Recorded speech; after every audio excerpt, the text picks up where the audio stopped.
Picture yourself staring at your bank account. That pathetic number is mocking you from the screen. Maybe it's $742. Maybe it's 200 if you're having a good month. Either way, that first $1,000 feels about as achievable as climbing Mount Everest in flip-flops. Meanwhile, some finance guru online is telling you that once you hit 10,000, the next 10,000 comes twice as fast. And you're sitting there thinking, yeah, tell that to my credit card statement. Here's the thing that's going to mess with your head. That guru isn't lying. In fact, they're not even telling you the whole truth about how much easier it actually gets. The psychology and math behind why your first 1,000 is exponentially harder than your next 10,000 isn't feel-good motivation. It's cold, documented science. And most people never understand it, which is exactly why they stay broke forever. I'm Ravi, and I spend way too much time thinking about why some people build wealth effortlessly while others grind for decades with nothing to show for it. If you're tired of feeling like you're running on a financial treadmill, hit subscribe. A thumbs up genuinely helps too. Let's start with something you might not want to hear. Your brain is literally wired to sabotage your financial success. I'm not being dramatic. Neuroscientists have studied this. There's something called temporal discounting, which is just a fancy way of saying your brain values immediate rewards way more than future ones. $50 on dinner tonight feels amazing. $50 going to some abstract future version of you feels like watching paint dry. That's not a character flaw. That's biology. And it gets worse. There's also something called the house money effect. Your brain literally treats money differently depending on where it came from. Money you earned at your job feels heavy and important. But that $20 your grandma slipped you at Christmas? That's play money. Your tax refund? Play money. That extra shift you picked up? Play money. Your brain reclassifies it, and suddenly, it's way easier to blow. This is why people with decent income still end up broke. They're not spending too much overall. They're mentally splitting their money into categories, and the fun money pile is where all their wealth quietly disappears. Then there's the stuff buried even deeper. Money scripts. These are the beliefs about money that got programmed into you as a kid, and they're still running the show whether you know it or not. Maybe you grew up hearing your parents fight about bills. Now, your brain associates money with stress and quietly pushes it away. Maybe you heard we can't afford that so often that your brain genuinely believes you're just not the kind of person who gets to have nice things. These invisible scripts are making financial decisions for you every single day, and most people go their whole lives without ever noticing.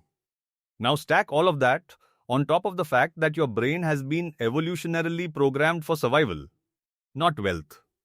For thousands of years, the humans who lived were the ones who grabbed resources the second they became available. Because there was no guarantee anything would be there tomorrow. Your brain is still running that ancient software. So when you try to save, you're not just fighting your bank account. You're fighting millions of years of biology screaming at you to spend it now. That's why your first 1,000 feels like war. Because it kind of is. But here's where it gets fun. Once you hit certain psychological thresholds, everything flips. The same mechanisms that were fighting you start working for you. There's this thing called self-efficacy, which is basically your brain's belief in your own ability to succeed. When you've saved $0, 10 grand feels impossible. Your brain can't even picture it, so it doesn't try. But once you hit that first 1,000, something clicks. Your brain now has proof. Proof that you're the kind of person who can actually do this. And that shift is measurable. People who save their first 1,000 are exponentially more likely to save their next 1,000 than people who've never saved anything. Your brain literally rewrites the story of who you are. Now let's talk numbers, because this is where it gets ridiculous. Let's say you decide to save $100 a month. At $100 a month, it takes you 10 months to save your first 1,000. 10 months of saying no to stuff. 10 months of feeling like you're getting nowhere. It's brutal. But that same 100 a month, after you've got money working for you, starts acting completely different. Assume a conservative 7% annual return. Your second 1,000 takes 9 months. Your third takes about 8.5. Your fourth takes just under 8. By the time you're working on your 10,000, it's taking you less than 6 months to save each additional 1,000. But this is where most people's brains melt. Because now we're not just talking about saving. Your money is out there working while you sleep, while you're at your day job, while you're watching Netflix. By the time you hit 10,000 invested, at 7%, it's earning you 700 bucks a year on its own. That's almost 2 full months of your monthly contributions happening for free. And now your brain starts to actually get it. You check your account, and instead of dread, you feel excitement. Saving stops feeling like sacrifice and starts feeling almost addictive. This is when people start doing things their broke friends think are insane.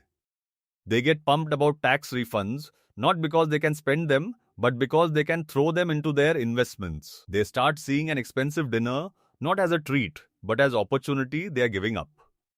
The whole system flips. Spending starts feeling like the thing that's depriving you of your future. At 50,000 invested, your money is earning about 3,500 a year on its own. That's almost 3 times what you were contributing when you started. You could literally stop saving and your wealth would keep growing. But nobody does, because at that point, the game is too fun to walk away from.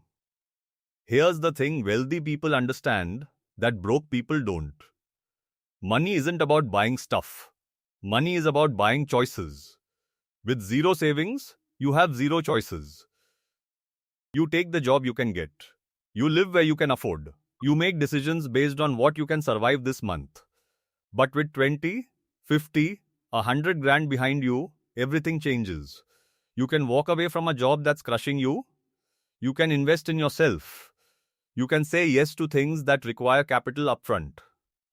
Money is freedom in a spreadsheet.